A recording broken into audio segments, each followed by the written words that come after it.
Welcome to Buffalo Rumblings Live. My name is Matt Warren.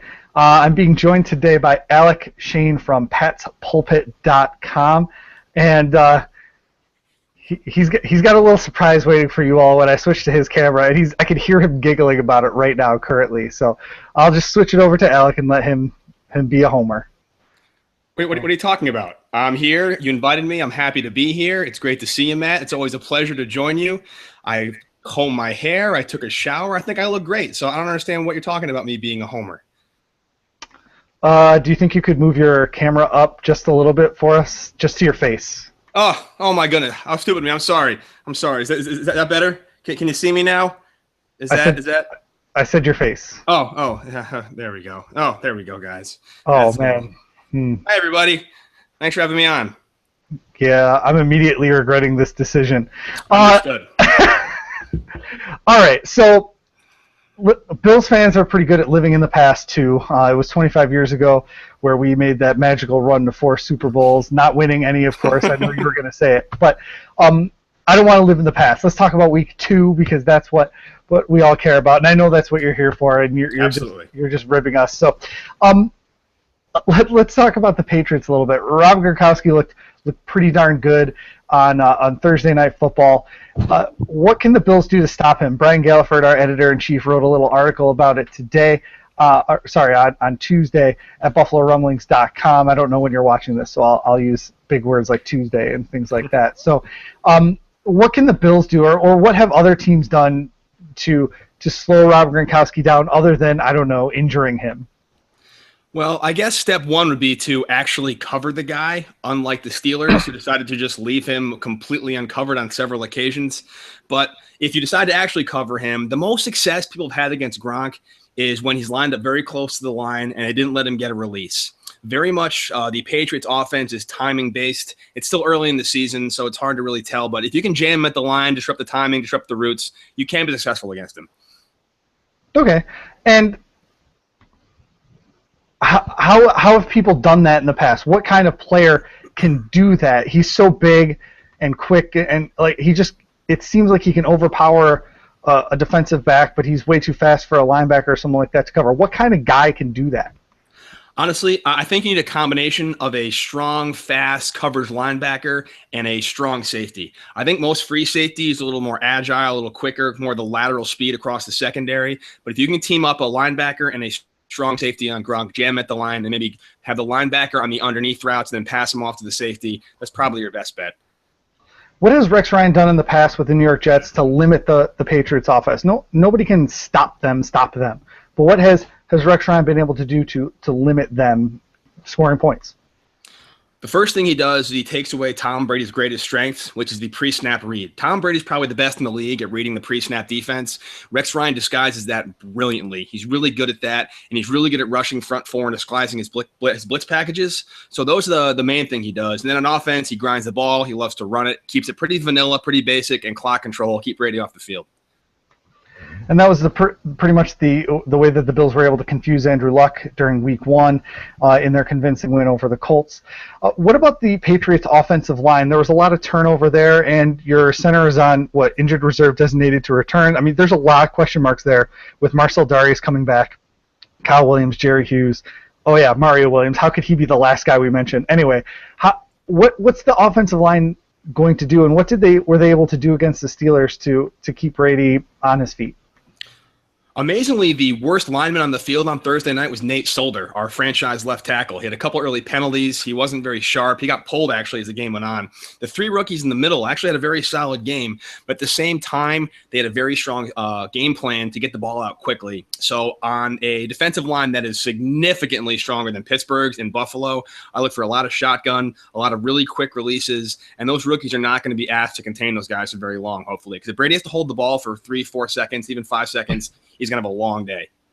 Yeah, and that's what the Colts found. They had a lot of 2 and 3 second drops, and then Luck is standing back there, and the defensive backs are blanketing the wide receivers. I'm not 100% sure how it's going to translate to the Patriots because obviously it's a different team, but the Bills secondary was able to cover, at least for those first 3 seconds, pretty darn well on Sunday. Let's talk about the Patriots rushing attack. They surprised some with some of their off-season moves and final roster cuts there. Can you just tell us kind of what's different between last year and this year? Because it always seems like there's that really annoying Patriots running back that's able to gash the Bills because they're selling out for the pass.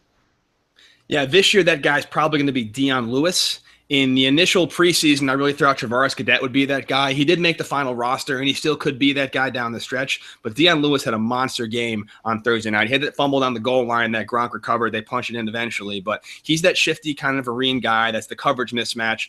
I can't see the Patriots having a huge successful day running the ball. Blunt is back. He's been activated, so maybe if they can get the power run game going.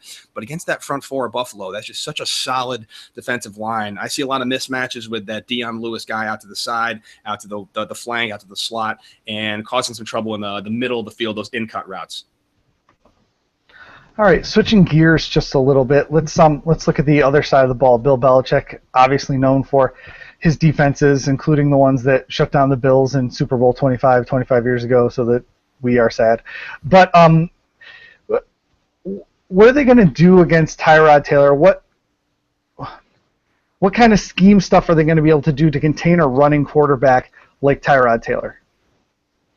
You know, it's hard. Historically, the Patriots don't do that well against newer quarterbacks and rookie quarterbacks and guys they're supposed to have no problem with. But with a mobile quarterback like Tyrod Taylor, one area that needs to be improved significantly that we saw on Thursday that the Patriots did a horrible job at was setting the edge, containing the edge. Chandler Jones, Rob Ninkovich, those guys really didn't do their job.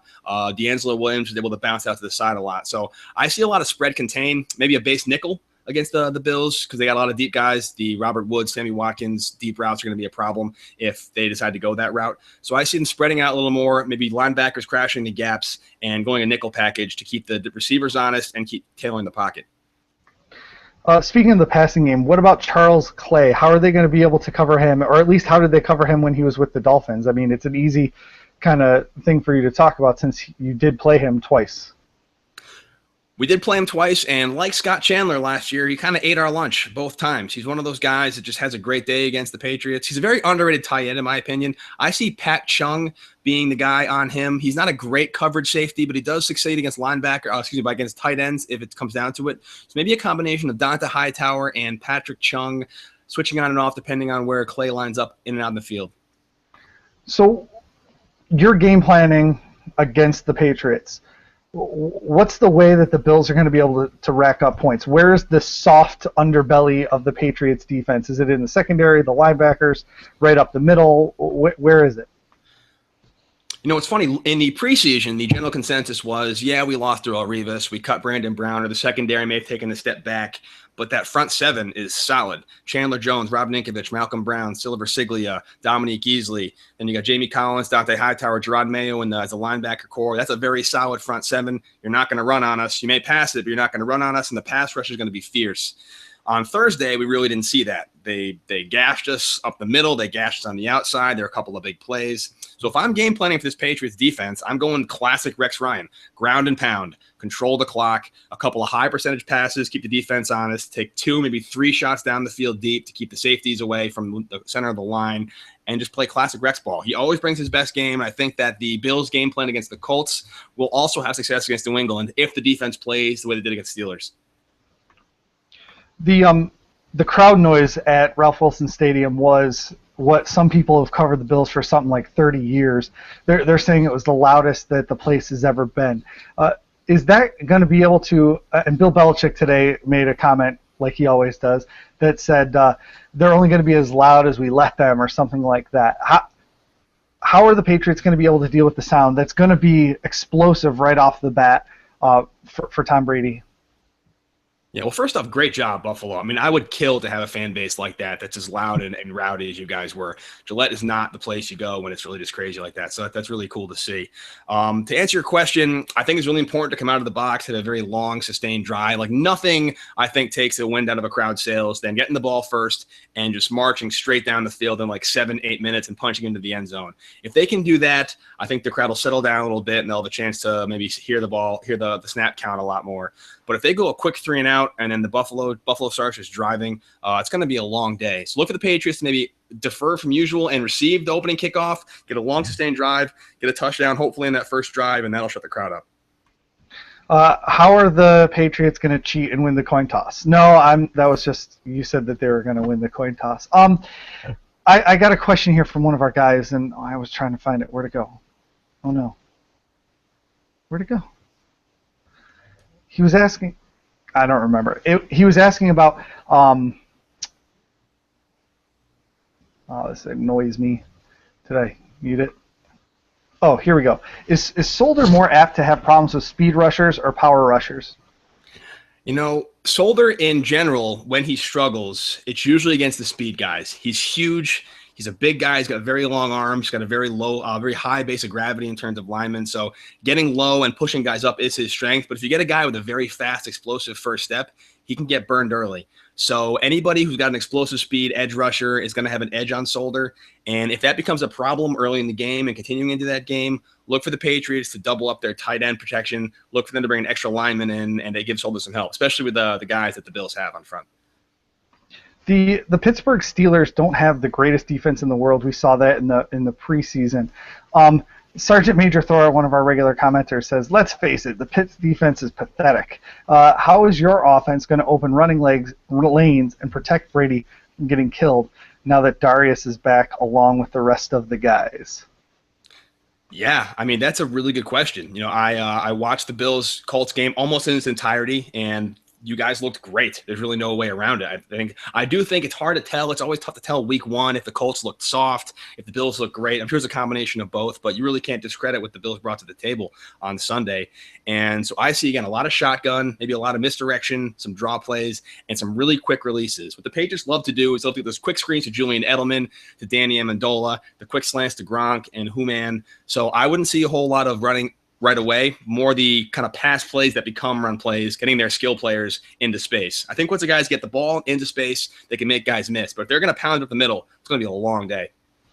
That's what the Colts tried to do. The Bills defenders, with nothing between the end zone and them to kind of save their bacon, were able to make those open field tackles and really limit what the Colts were able to do after the catch on Sunday. And that's one of the big keys to their success. They were good at blanketing on coverage, and then when they did give up a run, it was 7 yards or 10 yards. It wasn't a 7-yard catch and run like you saw, Marcus Mariota piling up his stats on some of those long running plays. What else do Bills fans need to know about the Patriots? I mean, if we obviously know each other pretty well, let's talk about maybe the biggest change that we haven't discussed yet between last year and this year. I think the biggest change this year is that they're kind of returning to the 2 tight end, 3 tight end, even 4 tight end set.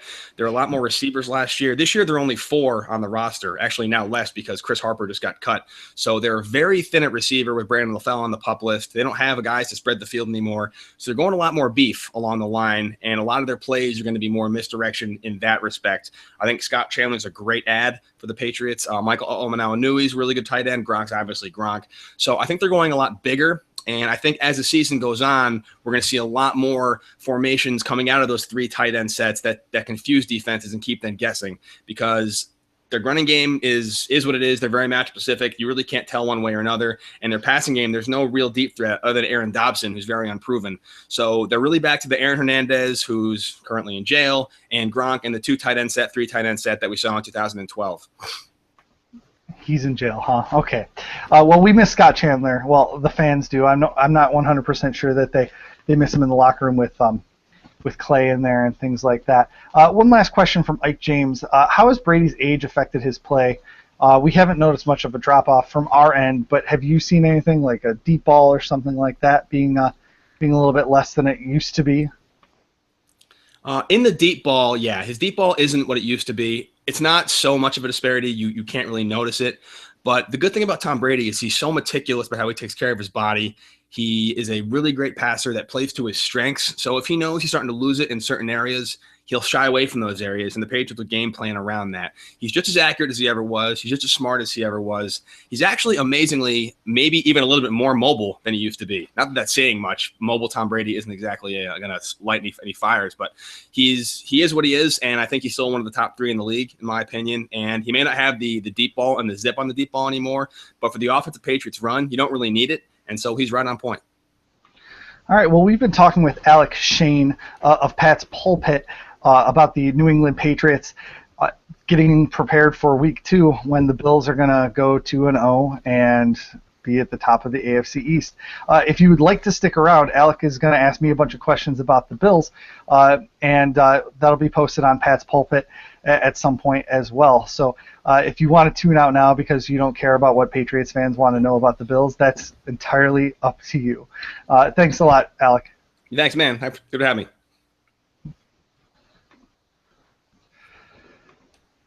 All right, Alec. You can ask away now. All right. I guess first off, general impression, the Bills fans seem ecstatic about Rex Ryan. Everyone loves having him there. He brings energy. He brings kind of a smack talk and a swagger. Is there any concerns about Rex Ryan as a coach, or is everyone just really happy he's there? I think some of the things that popped up with the Jets are starting to rear their ugly heads with the Bills a little bit here and there. I think it was 12 penalties or something like that, and that's generally been a hallmark of Rex Ryan coach teams. Some of the problems he's had in the past, like he goes back and forth between quarterbacks, and then nobody gets to get the feel, or I don't know, maybe the undisciplined nature of the team. I don't think that stuff has been able to come around yet. His swagger certainly is. I don't know, it invigorated the fan base. It's one of the reasons why season ticket sales went past 60,000. It's one of the reasons that the stadium was so loud, and the Bills are breaking ratings records in the preseason and all this other stuff. So I remember when he was hired with the Jets, it took a little bit of time for him to wear on Jet fans, and hopefully that'll never happen in Buffalo because he wins 5 championships, but 5 because you guys – wait, do you have 4 or 5? I can't even remember. Okay, 4. There we go. So we have to win 5 to beat you guys. Anyway, so hopefully it won't happen until then where he'll start to wear out his welcome with that. But, I mean, the honeymoon is still in full effect, and I don't even know if a loss to the Patriots, even a blowout loss, could change that. Yeah. I mean, I don't think that there will be a blowout loss. Rex Ryan always brings his A game to the Patriots, so it should be a good one.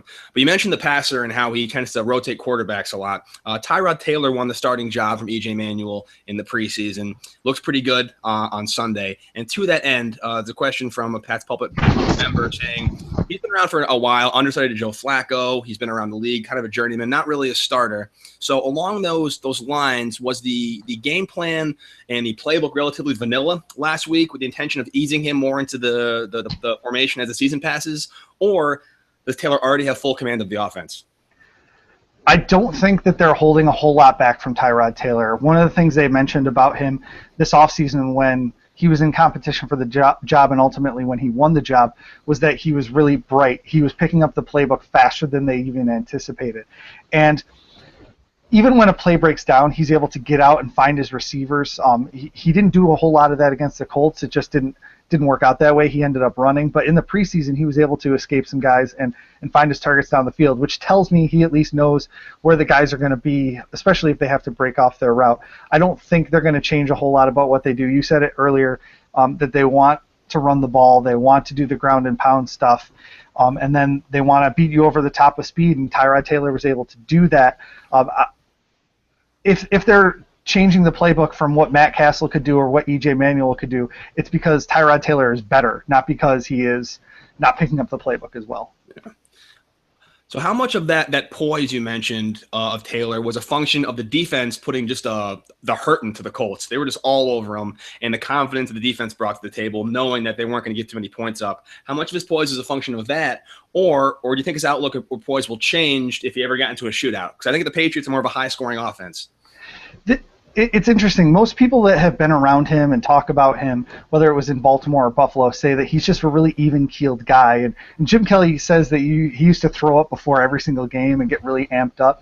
And so that's kind of what we can compare him to. And Tyrod Taylor's like the exact opposite. He's just always kind of that even-keeled demeanor. And that was one of the things a lot of people said about E.J. Manuel, too, when he led a comeback victory in like his third or fourth start against the Carolina Panthers. And it's one of the things that's when things are going well, people like, and when things aren't going well, the people hate. Like they want him to get intensity, and they want him to yell at his other players and things like that. But I don't think that he's going to get, say, amped up because it's the Patriots. I mean, the Bills just beat the AFC runner-up in their own house it's going to be even more electric on Sunday, but I don't think it's going to bother him any more than it did on Sunday. And I don't think that the defense shutting down Andrew Luck had a whole lot to do with it, because, I mean, it was pretty early in the game when the Bills were moving the ball pretty consistently. And it's hard for me to even remember exactly when some stuff was happening, just because it was so thorough.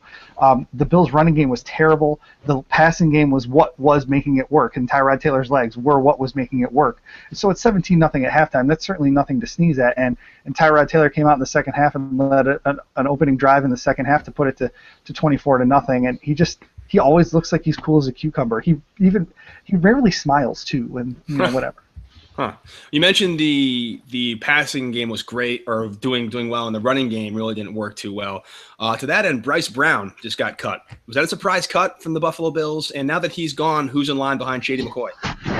I think it was a surprise in that Doug Whaley essentially spent this year's fourth-round pick on him. It was believed when they cut Fred Jackson that it was so they could protect Bryce Brown and the investment that they made in him, and that they liked him. So it was a surprise cut in a lot of regards.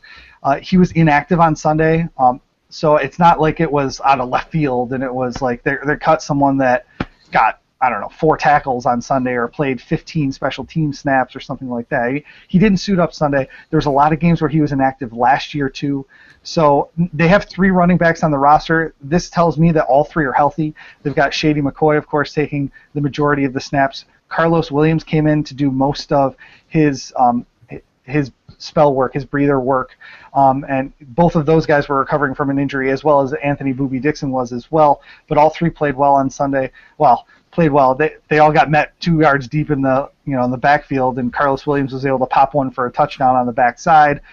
Shady had a couple of nice moments, and then Boobie Dixon is there for your special teams and to be your battering ram and stuff like that. And so those are the guys that are behind him, and then there's Jerome Felton at fullback. Who's maybe one player or 2 players on offense that Patriots fans might not have heard of on the Buffalo Bills that might still have a big impact on Sunday? Well, I would assume that Sammy Watkins is a name you've heard, but he had 0 catches on Sunday because Percy Harvin, for whatever reason, became the focal point of the offense. Now, he's another name you guys might know, but maybe not fear. I don't know what the right way to say it is. He was the one that got over the top for the long 51-yard touchdown. He's a name. He's a guy you got to pay attention to on the field, even though he was kind of an afterthought on the last two or three teams he was with, just because of some off the field issues. So he's the guy that I would think about. And then Charles Clay for sure is going to be a guy that they're going to try and make some mismatches with this week. He's going to be a focal point of the offense. They're going to force it to him. And I would think that this week they're going to have to force it to Sammy Watkins too. But like I said, you've heard of all of those guys. They have great players at those skill positions. It's hard to even talk about guys. Robert Woods is a guy that's a stud, but I have a feeling that a lot of people know about him. He's their possession receiver, and just when you need someone to move the chains, he's going to be there. We talked in the earlier segment about how the Bills are going to cover Gronk if he's anybody that can match up against him 1-on-1 or 2-on-1, whatever it is. And I spoke a bit about the 3 tight end set, the 4 tight end set, where you bring in a lineman as fullback, or you have Scott Chandler as fullback, and you start off really small and then branch guys out. Do the Bills have the defensive personnel, particularly in the linebacking area, to cover all 4 tight ends when the Patriots get fancy? I think they do. I think that's going to depend a lot on whether Corey Graham can go this Sunday. He's in the concussion protocol right now. We don't know where he is in that. I think something like he has to sit out practice for 2 days before he can even take the cognitive test or whatever. So we're hoping that he's back, because one of the things that Rex Ryan likes to do to combat the tight ends is play 3 safeties. And if Corey Graham isn't in there, it's going to be harder to play 3 safeties with Aaron Williams and then Bakari Rambo and Duke Williams. Now, those guys acquitted themselves very nicely on Sunday. I just don't know if they're going to be able to match up against the bigger guys. I think you'll see Manny Lawson jamming some guys at the line. Specifically, I'm hoping Gronk. I'm hoping he's the guy that's standing over Gronkowski the whole time. And they're going to tell their defensive ends, hey, go get Brady. And so if Brady only has 3 seconds and they can slow down Gronk for 1 of those seconds, I think that really helps.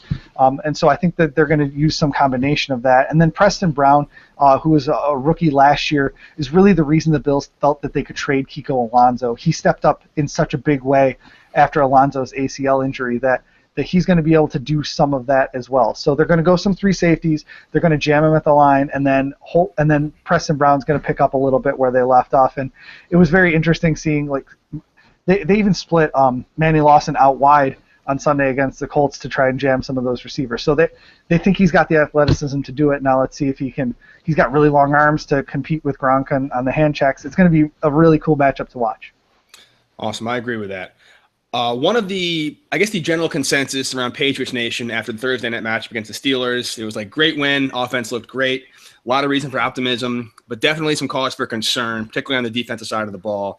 Were there anything you saw on Sunday's matchup against the Colts where you said, okay, it's only week 1, but there's reason to be worried about this? Sammy Watkins not getting a catch is certainly a problem, and he wasn't even targeted until I think there was 10 minutes left in the third quarter or something like that. So it was the second half before he was even thrown to. And Vontae Davis was one of the big reasons for that. If they wanted to keep Vontae Davis on Sammy Watkins, I think Tyrod Taylor was perfectly content going elsewhere. But that's the most concerning part about the Bills. Even though their running game was not very good at all, you saw some flashes from LaShawn McCoy and from Carlos Williams that at least lead you to believe that they're going to be able to run the ball when they want to. They were able to do better when Tyrod Taylor was able to run a little bit and force some problems. In the second half, when the Bills were up by 24 points and the Colts pretty much knew they were going to be running the ball most of the time, they were able to lock down the run a little bit better. So I think Sammy Watkins is 1A, and then the running game is like number 2 there. Makes sense. Does Tyrod Taylor have a pretty long leash this season, or does 3 or 4 weeks of bad play going to get him the axe? That's a great question. I have no idea. Rex Ryan has a history of changing quarterbacks and then changing back and then doing all that stuff. I hope that he would get more than a game or two, a bad game or two in a row. But I really don't know. I didn't think the Bills were going to bench E.J. Manuel last year when they moved Kyle Orton in a month after they signed him. So I guess it would depend on how poorly he's playing and if he's not doing the reads that the coaches want, and that's hard for us to know being on the outside looking in. But I would think that he's got a pretty long leash. He would have to have some pretty horrible play. But with that being said, he still hasn't started a game at quarterback because Matt Castle took the first snap on Sunday. So we're hoping he's going to do well in his first start. Yeah, rock on. If you are going to game plan against this Bills defense, if you're Bill Belichick, if you're Matt Patricia, if you're Josh McDaniels, what's your strategy for winning this game? The Bills defense is getting the ball out of Brady's hands as fast as possible, trying to get Gronkowski a free release off the line. I don't know how they would go about doing that, whether they put him in like that H-back slot just off the line so there's some space between him and the defender. That's how they're going to do it. If they can get free releases from him and then have Brady just find guys on those short passes, the Bills' secondary is probably going to bump and run to limit that ability. If your offensive line is capable of holding on for 3 seconds, he's going to be deadly. But Darius is going to be a man on a mission on Sunday, I think, after missing that game, and the Bills' defensive line is going to make it hard for Brady to get comfortable and keep time. And so, getting the free release is going to be so key because of the timing patterns on those passes. Yeah. I'll finish with this one. If the Bills beat the Patriots on Sunday, does Rex Ryan get a Gatorade bath for a Week 2 win? Oh man. He might get carried off the field. I really don't know. I would maybe. It really is going to. I don't know how big of a game he's making this. I mean, before his speech before the first game of the season was, why not us? All this like they're disrespecting us thing. But he's been talking about the Patriots since the day he got hired. Yeah. So like.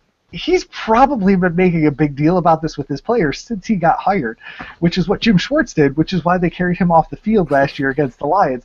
So a Gatorade bath wouldn't surprise me at all. Them carrying him off the field wouldn't surprise me at all either. Giving him a game ball would probably be what I would choose for them to do, but I don't know if that's going to be what happens. Yeah, I mean, I have a theory. It's just a theory, but I feel like he had better opportunities, better coaching, salary, better staff around him elsewhere in the league, but he just can't quit Bill Belichick. He just can't stop fighting the guy, and he just loves it. It's like his white whale. He is Captain Ahab, and until he takes the Patriots out, he's not going to leave the AFC East. And so Patriots losses tend to generate Gatorade bats, and I would not be surprised either if Rex Ryan got one.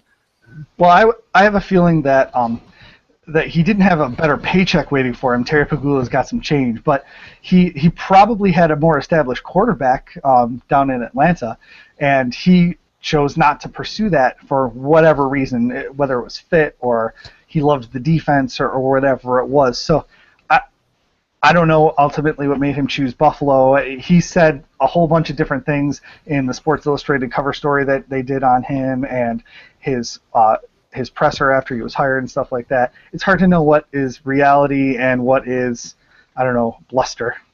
No, I agree. I think it's going to be a great game. I think the past couple of Bills-Patriots games in Buffalo have been really close, or the Pats had to pull away very, very late. I think it's going to be another shootout in terms of just very, very close game. One score, maybe less than one score, and I'm looking forward to it. Hopefully no one gets hurt, and hopefully this is the first beginning of an actual renewed rivalry. And I like seeing it at the beginning of the season because Belichick doesn't have the book on Tyrod Taylor yet. He doesn't have the book on how Rex's stamp has gone onto this defense. So it's going to be harder for Belichick to game plan, even though he had an extra couple days.